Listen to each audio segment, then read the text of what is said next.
How do you design a home for a procrastinator? When we are thinking about ways to procrastinate less, somehow interior design doesn't come to mind.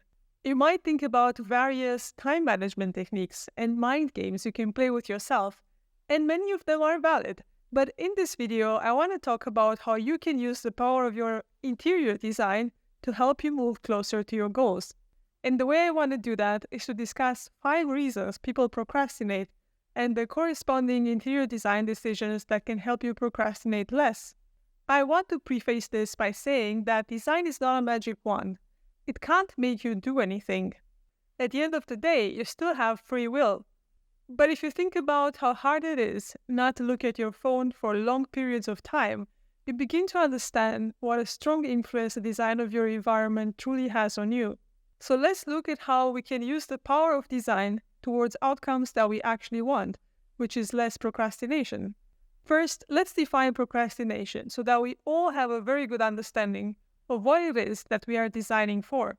Procrastination is delaying or putting off tasks until the last minute or past their deadline.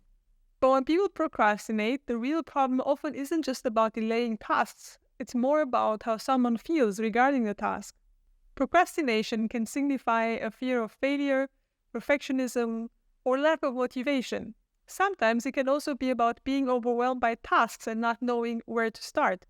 So it's important to understand that the real reason behind procrastination is the feeling, because each of these feelings requires a different environmental setup. So let's talk about the first reason, fear. Procrastination can be due to many different reasons. It can be the fear of not living up to certain expectations, or it can be the fear of failure. Now, obviously, talking to professionals about these fears is going to help a lot, but what is also going to help is your ability to relax. When we relax, fear dissipates. We can see a situation more clearly and find the kind of solutions we are able to take actions on instead of procrastinating. The more the space around us helps us to relax, the better we are at dealing with challenges and feel less inclined to procrastinate. So how can we design our home to help us relax? Here's one example. We can design a room or a corner of a room to feel like a secure retreat. Recognizing the natural tendency of procrastinators to shy away from tasks, we can design a space that will provide them with the kind of safety and calm that they need. One thing that can soothe people when they feel distressed is soft textiles. Cozy blankets, plush pillows, and warmth, like the warmth of a fireplace or a hot bath, can really help us decompress and relax.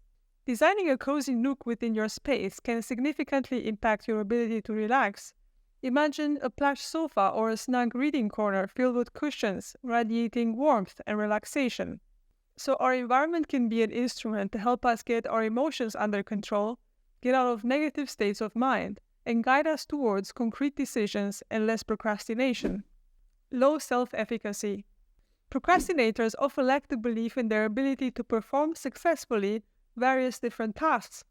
And sometimes the answer to that is the reminder that this is not your first rodeo, that you've gone through difficult problems before and have prevailed.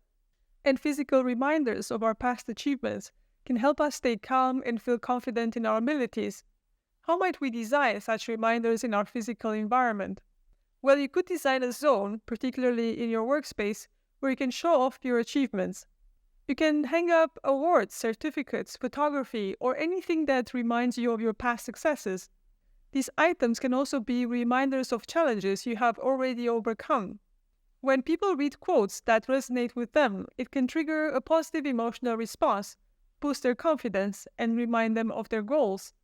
Now, I'm all for tech planning systems and apps, but I find that when I write my ideas on a wall and have them there for a while, there are much stronger reminders of what I need to do. So you could put a big blackboard or whiteboard in the kitchen for meal plans, or a corkboard in your office for to-do lists. Seeing these reminders all the time can help you keep your tasks top of mind. Distractions and lack of focus. I was once listening to the writer Neil Gaiman talking about his creative process. He mentioned that when he has a book to write, he goes into a shed in the woods, where there is nothing but a table, a chair, and his writing tools. And during the pandemic, the shed working trend has picked up quite a bit, with many people recognizing that in order to get work done, They need to put themselves into a space that deprives them of all distractions, and for good reason. It's hard to work in a space where your game console, your TV, and iPad all reside. It's hard not to interrupt your work with something else that requires less effort and makes you happier right now.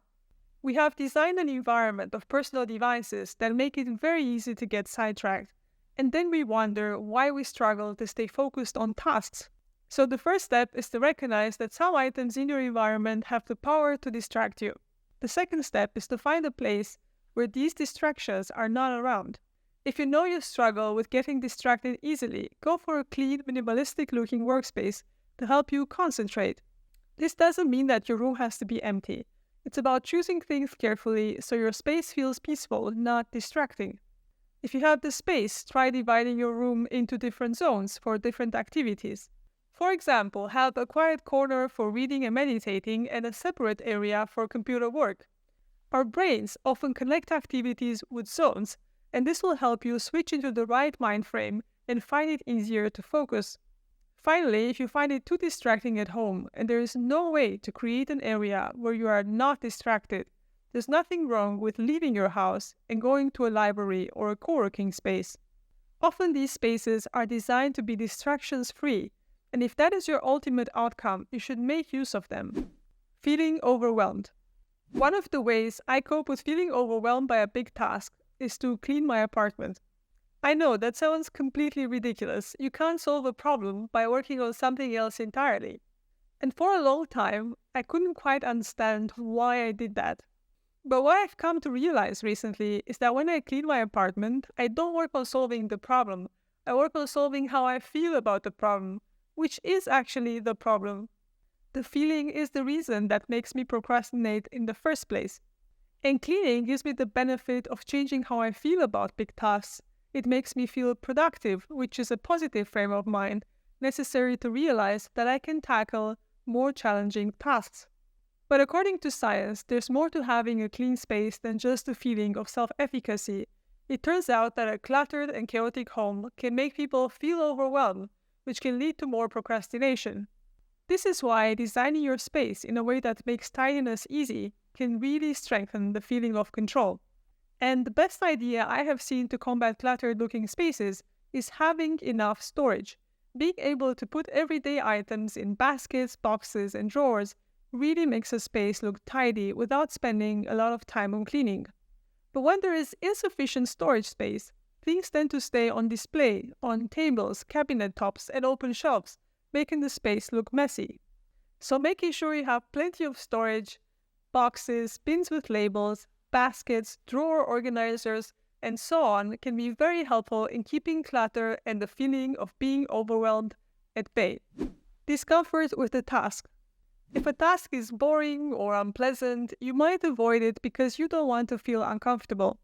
Personally, I don't like writing very much, but I find it necessary to make sense of my ideas, and I would say that writing for me is somewhat uncomfortable. As an architect, I've trained to communicate ideas with technical drawings, not with words. So writing feels a little bit like doing push-ups for me. In order to diffuse this discomfort, I will change something about my environment to make it as comfortable for me as I possibly can. If I can, usually in the morning, I will write for an hour from bed. I will surround myself with blankets and pillows and make my writing workspace an oasis of cozy comfort. I will add my favorite music. Music always helps me to relax and keeps a constant beat that reminds me to stay on track. Another unexplored environmental design element is fragrance. Fragrances trigger a side of our brain connected to memories. This is why familiar smells like cinnamon buns trigger childhood memories. Finding fragrances that you enjoy can help you get into the positive mood necessary to get through the discomfort of doing certain tasks. Or if it is a particularly dark and gloomy day outside, I might change the color of the light bulbs to a bright yellow that reminds me of summer and puts me in a positive mood. I hope by now you understand how powerful the design of your environment truly is in changing feelings and emotions, and at the end of the day, this is what we aim for when we try to procrastinate less. We are hoping to change how we feel about a task so we can feel like doing it. Tackling the feeling is the key to unlocking the behavior. And when we create an environment that generates positive feelings, we are much more likely to engage in the necessary activities and overcome procrastination. I hope you enjoyed this video, and if you would like to see how interior design can influence your habits, check out my video Home Interior Design for Better Habits.